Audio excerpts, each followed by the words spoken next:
Hello guys, good morning all of you. My name is Abhimanyu Kumar. I am faculty in physics. तो देखिए मेरे प्यारे दोस्तों, आज हम क्रैश कोर्स का लेक्चर नंबर 5 लेकर आए हुए हैं आप लोग को समक्ष. देखिए मेरे प्यारे दोस्तों, अगर आप चाहते हैं कि बोर्ड एग्जाम में हम 90+ फिजिक्स में मार्क लाए तो मेरे वीडियो को आप लोग लेक्चर्स बाय वीडियो को आप लोग ज़रूर देखिएगा. और मेरे वीडियो को फेसबुक और व्हाट्सएप ग्रुप में फॉरवर्ड भी कीजिएगा और एक दूसरे से सब्सक्राइब भी करवाइएगा. तो देखिए मेरे प्यारे दोस्तों, आज हम क्रैश कोर्स का लेक्चर नंबर 5 लेकर आए हुए हैं, जो कि है प्रतिरोध क्या है तथा प्रतिरोधकता क्या है, यानी what is resistance and resistivity and right the unit and dimensions. यानी प्रतिरोध क्या है और प्रतिरोधकता क्या है, इसको एसआई मात्रक क्या होता है और बीमा क्या होता है, इसके बारे में हम डिस्कस करेंगे. लेकिन इससे पहले जितने भी लोग मेरे YouTube चैनल को सब्सक्राइब नहीं किए हैं तो सबसे पहले मेरे YouTube चैनल को सब्सक्राइब कर लें. तो आइए स्टार्ट करते हैं. आप लोग को समक्ष देखेंगे प्रतिरोध. क्या देखने वाले हैं? प्रतिरोध, प्रतिरोध, प्रतिरोध. प्रतिरोध को इंग्लिश में हम बोलते हैं रेजिस्टेंस. क्या बोलते हैं? रेजिस्टेंस. सबसे पहले यहाँ पर क्वेश्चंस लिख लेते हैं. प्रतिरोध तथा प्रतिरोध, प्रतिरोध तथा प्रतिरोधकता, प्रतिरोधकता क्या है तथा एसआई मात्रक तथा बीमा को लिखें. बीमा को लिखें. क्या लिखे हुए हैं? प्रतिरोध तथा प्रतिरोधकता क्या है, एसआई मात्रक तथा बीमा को लिखें. यानी प्रतिरोध क्या होता है और प्रतिरोधकता क्या होता है, उसके बाद हम क्या निकालेंगे? एसआई यूनिट क्या होता है और डायमेंशंस क्या होता है. तो सबसे पहले का हेडिंग देखेंगे, प्रतिरोध क्या होता है. प्रतिरोध क्या देखने वाले हैं? प्रतिरोध. इसको क्या बोलते हैं? रेजिस्टेंस. रेजिस्टेंस. अब रेजिस्टेंस क्या होता है तो हम क्या कहेंगे? यदि किसी कंडक्टर ऑफ वायर के अंदर धारा प्रवाहित करते हैं. क्या प्रवाहित करते हैं? धारा. तो जो धारा में रुकावट हो जाता है और उसी रुकावट को हम क्या बोलते हैं? प्रतिरोध. क्या बोलते हैं? प्रतिरोध. यदि किसी चालक तार में बहने वाली धारा में उत्पन्न बाधा को क्या बोलते हैं? प्रतिरोध. क्या लिखेंगे? प्रतिरोध. तो यहाँ पर लिख लेंगे, यदि किसी चालक तार में, यदि किसी चालक तार में, चालक तार में बहने वाली धारा, बहने वाली धारा में उत्पन्न बाधा को, उत्पन्न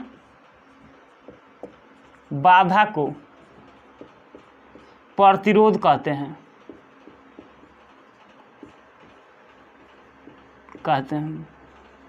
आप पूछिएगे सर उत्पन्न बाधा क्या होता है और कैसे उत्पन्न होता है, तो हम बिल्कुल बताने के लिए एग्री हैं. देखिए, मान लेते हैं कोई कंडक्टर ऑफ वायर के अंदर इलेक्ट्रिक करंट हम देंगे, तो उसमें से जो बहुत सारा इलेक्ट्रॉन्स होते हैं वह धारा प्रवाहित करने में बाधा उत्पन्न करते हैं, यानी रुकावट पैदा करते हैं, और उसी रुकावट को हम क्या बोलते हैं? प्रतिरोध.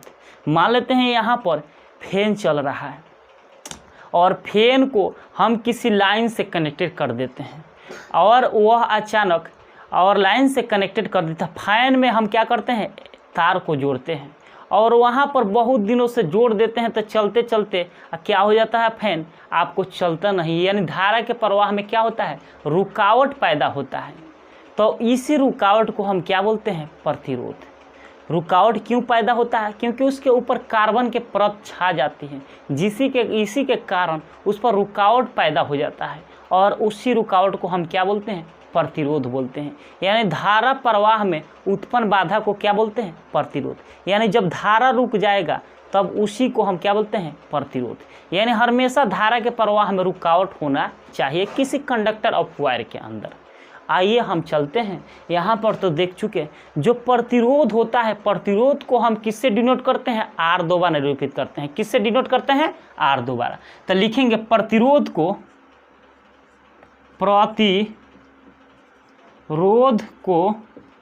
आर द्वारा निरूपित किया जाता है,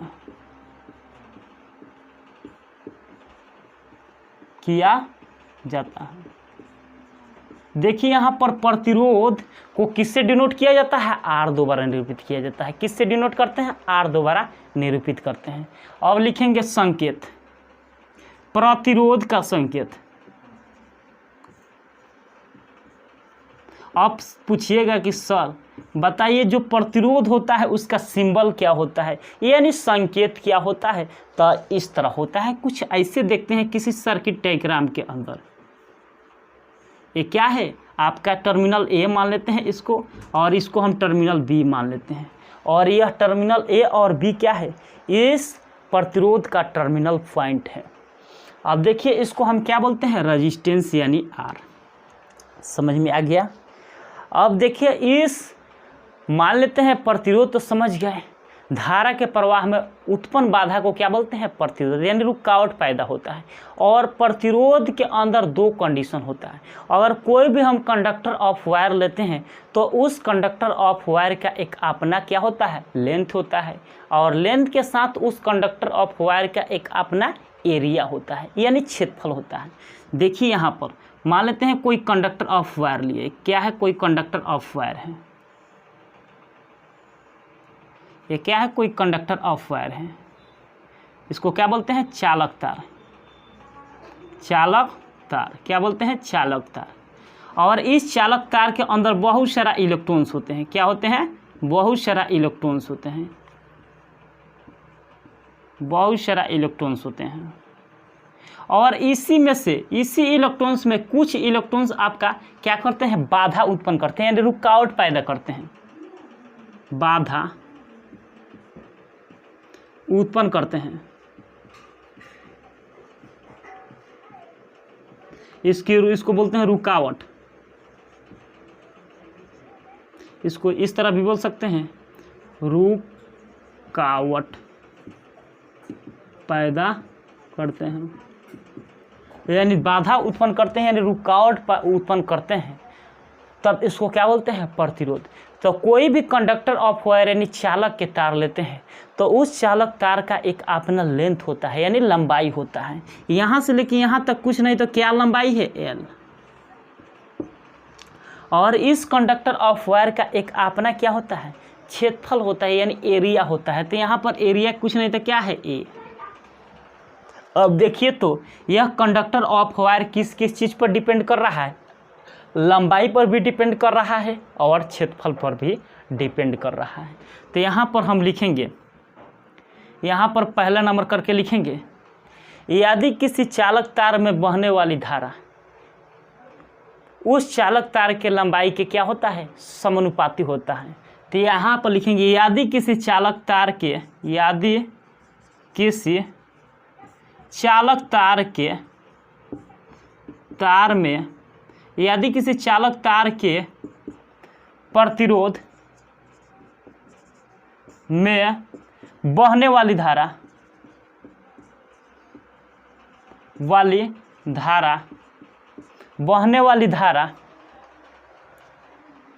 यदि किसी चालक तार के प्रतिरोध में बहने वाली धारा चालक तार के लंबाई के समानुपाती होता है।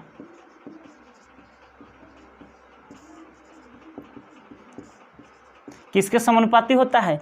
जो कंडक्टर ऑफ वायर के बीच जो इलेक्ट्रॉन्स यानी जो बाधा उत्पन्न होता है और उस कंडक्टर ऑफ वायर का एक अपना लेंथ होता है और वही लंबाई के क्या होता है? समानुपाती होता है। और कंडक्टर यानी रेजिस्टेंस को हम किससे डिनोट करते हैं? आर से।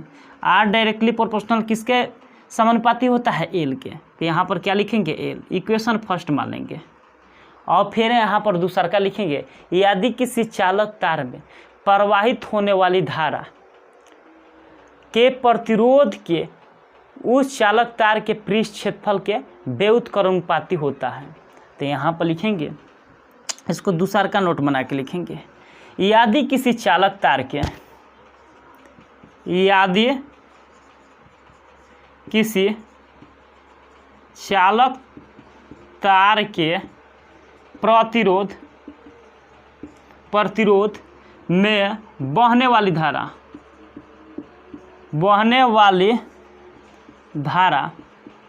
बहने वाली धारा चालक तार के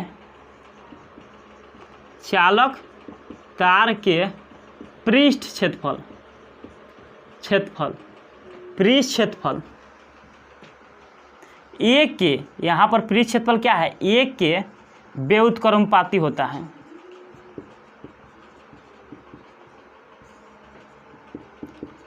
पृष्ठ क्षेत्रफल ए के व्युत्क्रमानुपाती हो। यदि किसी चालक तार के प्रतिरोध में बहने वाली धारा चालक तार के पृष्ठ क्षेत्रफल ए के क्या होता है, व्युत्क्रमानुपाती होता है। अब देखिए यहाँ पर चालक तार का प्रतिरोध क्या है, आर, इनवर्सली प्रोपोर्शनल टू 1/, इसका एरिया क्या है, ए हो जाएगा। इसको इक्वेशन क्या मान लेंगे, 2 मान लेंगे। क्या मान लेंगे, 2 मान लेंगे। अब यहाँ तक तो आप लोग समझ गए होंगे, और समीकरण 1 और 2 से निकालेंगे। अब इसको मिटा दें, लिख लिए होंगे आप लोग, चलिए मिटा देते हैं इसको। तो लिखेंगे अब समीकरण 1 तथा 2 से,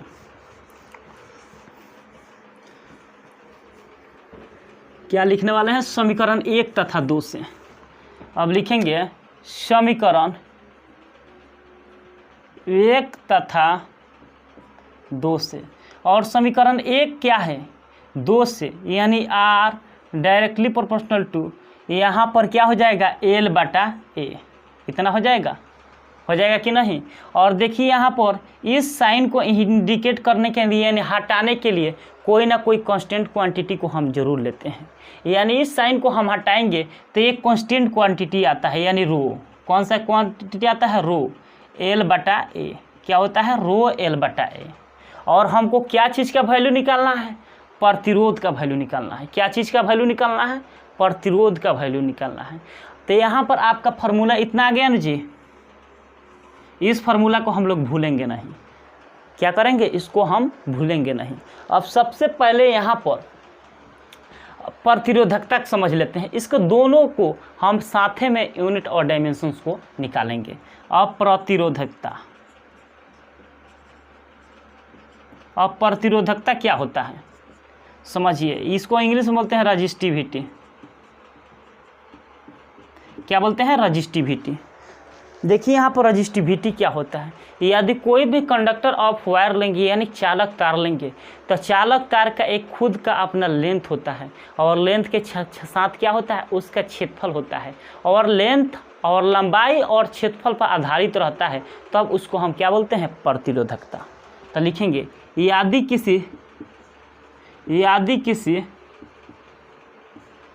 किसी चालक तार में धारा प्रवाहित की जाती हो तो उस चालक तार के लंबाई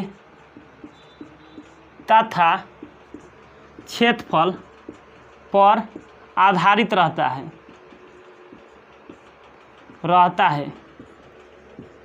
तब उसे हम प्रतिरोधकता कहते हैं।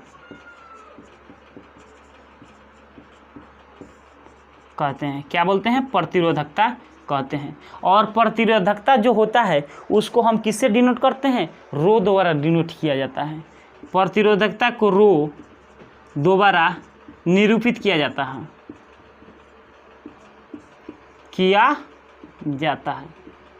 प्रतिरोधकता को किससे डिनोट करते हैं, रो द्वारा निरूपित किया जाता है। अब देखिए यहाँ तक तो हम समझ गए। प्रतिरोधकता को किससे डिनोट करते हैं, रो द्वारा निरूपित करते हैं। अब देखिए यहाँ पर हम क्या बताए चुके थे, हमको रजिस्टिविटी का पहले निकाल लेंगे, उसके बाद रजिस्टेंस को निकालेंगे। तो देखिए यहाँ पर लिखेंगे, अब देखिए यहाँ पर इसको तो समझ गए डिफिनेशन। अब क्या लिखना है, यूनिट और डायमेंशन लिखना है।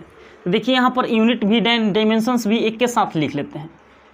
आपको क्या लिखेंगे, प्रतिरोध तथा लिख लेंगे प्रतिरोध तथा प्रतिरोधकता, एसआई मात्रक तथा बीमा को लिखें। यानी आपका रजिस्टेंस एंड रजिस्टिविटी का एसआई मात्रक भी लिखना है और बीमा भी लिखना है। तो हम कैसे लिखेंगे, सबसे पहले यहाँ पर फॉर्मूला क्या बताया था, आर बराबर क्या होता था, रो एल बटा ए, इतना होता था ना जी। और हमको सबसे पहले यहाँ पर कुछ नहीं तो क्या मानते हैं 1, यानी रो बराबर क्या हो जाएगा, आर क्रॉस ए, अब बटा में क्या हो जाएगा एल, इतना हो जाएगा कि नहीं। अब देखिए यहाँ पर, अब एसआई मात्रक यहाँ पर लिखा लेते हैं, एसआई मात्रक किसका, प्रतिरोधकता के, एसआई मात्रक पर लिख लेंगे प्रतिरोधकता के एसआई मात्रक, किसका एसआई मात्रक, प्रतिरोधक के एसआई मात्रक किसका निकाल रहा है, प्रतिरोधकता का। तो देखिए यहाँ पर एसआई मात्रक क्या होता है, रो। अब देखिए यहाँ पर आर को क्या बोलते हैं, प्रतिरोध, आर को क्या बोलते हैं, प्रतिरोध, और प्रतिरोध का एसआई मात्रक क्या होता है, ओम होता है, तो ओम लिखेंगे।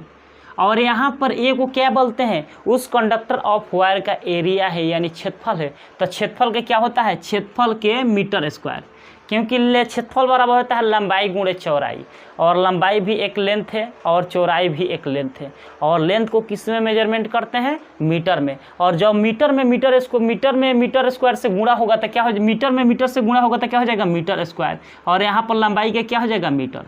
तो देखिए यहाँ पर एगो मीटर से एगो मीटर कैंसिल हो जाएगा, तो यहाँ पर रजिस्टिविटी की मात्रा क्या आ गया, ओम मीटर। रजिस्टिविटी बराबर, रजिस्टिविटी के यूनिट क्या आ गया, ओम मीटर, क्या गया, ओम मीटर। अब बताइए यहाँ तो कोई डाउट है। और यहाँ पर बीमा देख लेते हैं। अब देखिए यहाँ पर तो हम देख लिए, अब यहाँ पर अब बीमा देख लेते हैं, प्रतिरोधकता के बीमा, बीमा क्या देखेंगे, प्रतिरोधकता के बीमा। देखिए यहाँ पर रो बराबर क्या होता है, आर गुणे ए, अब बटा क्या होता है, एल, इतना होता है जी। और रजिस्टेंस का डायमेंशन क्या होता है, M L square T minus 3 A minus 2, इतना होता है कि नहीं, इतना तो हम जान चुके हैं। और एरिया क्या होता है, एल स्क्वायर, और यहाँ पर लेंथ है तो एल, इस तरह लिखते हैं कि नहीं। और देखिए यहाँ पर एक एल से एक एल क्या हो जाएगा, कैंसिल हो जाएगा, तो क्या बचेगा, एम, यहाँ पर एल बचा, एल क्यू और टी माइनस 3 ए माइनस 2, ये क्या हो गया, आपका डायमेंशन हो गया, यानी क्या हो गया, बीमा हो गया। अब देखिए यहाँ पर डायमेंशन भी तो समझ गए। अब देखेंगे रजिस्टिविटी के देख चुके, अब बीमा देखेंगे रजिस्टेंस का। रजिस्टेंस देखिए यहाँ पर आर बराबर क्या होता है, रो, क्या होता है, रो एल बटा ए, इतना होता है ना जी। अब देखिए यहाँ पर रो का एसआई मात्रक, प्रतिरोध के यहाँ पर एसआई मात्रक लिखते हैं, प्रतिरोध के एसआई मात्रक। देखिए यहाँ पर आर बराबर क्या होता है, रो एल बटा ए, इतना होता है ना जी। अब एसआई मात्रक क्या होता है, रो, यानी रो को किस क्या बोलते हैं, प्रतिरोधकता। प्रतिरोधकता की एसआई मात्रा क्या होता है, ओम मीटर। तो यहाँ पर क्या लिखेंगे, ओम मीटर। और यहाँ पर लंबाई है, लंबाई के क्या होता है, मीटर। और यहाँ पर एरिया है, एरिया क्या होता है, मीटर स्क्वायर होता है ना जी। तो मीटर से मीटर एगो कैंसिल हो जाएगा, यहाँ पर भी एक मीटर है तो मीटर में से मीटर कैंसिल हो जाएगा, तो क्या बचा यहाँ पर, ओम। अब देखिए तो यहाँ पर प्रतिरोध के एसआई मात्रा क्या होता है, ओम। प्रूफ हो गया कि नहीं। अब देखेंगे बीमा, प्रतिरोध के बीमा, रोध के बीमा, प्रतिरोध के बीमा, बीमा। देखिए यहाँ पर बीमा क्या होता है, आर बराबर क्या होता है, रो एल बटा ए इतना होता है ना जी। अब देखिए यहाँ पर रो का डायमेंशन कितना आया हुआ है, यही आया है M L square M L Q और t-3 और a-2 अब बटा यहाँ पर क्या है एल, और यहाँ पर क्षेत्रफल क्या हो जाता है एल स्क्वायर। क्षेत्रफल बराबर क्या होता है लंबाई गुणे चौड़ाई, और दोनों में क्या है एक लेंथ है, और एल में एल से गुणा करेंगे तो क्या हो जाएगा एल स्क्वायर। अब देखिए यहाँ पर एक एल से एक क्या हो एल कैंसिल हो जाएगा, चाहे यहाँ पर समझिए इसको कटाते नहीं, देखिए एल स्क्वायर से एल स्क्वायर यहाँ पर 2 कैंसिल हो जाएगा तो क्या बचा एक एल बचा, और यहाँ पर एक एल बचा तो क्या हो जाएगा एल स्क्वायर बचेगा, और t-3 और a-2 ये क्या हो गया बीमा हो गया। किसका बीमा हो गया रेजिस्टेंस यानी आर का डायमेंशन हो गया। किसका डायमेंशन हो गया आर का डायमेंशन हो गया। देखिए यहाँ तक बताइए, अब कोई किसी लोगों का कन्फ्यूजन है, अब शायद आप लोगों का कोई प्रकार का कन्फ्यूजन नहीं होगा। क्यों नहीं होगा, क्योंकि हम लोग समझ चुके हैं कि रेजिस्टेंस भी क्या होता है और रेजिस्टिविटी क्या होता है। अब बताइए यहाँ पर कोई डाउट है। अब आगे हम लोग बढ़ते हैं। आज के लेक्चर्स में हम इतना ही रहने देते हैं मेरे प्यारे दोस्तों। Thank you so much.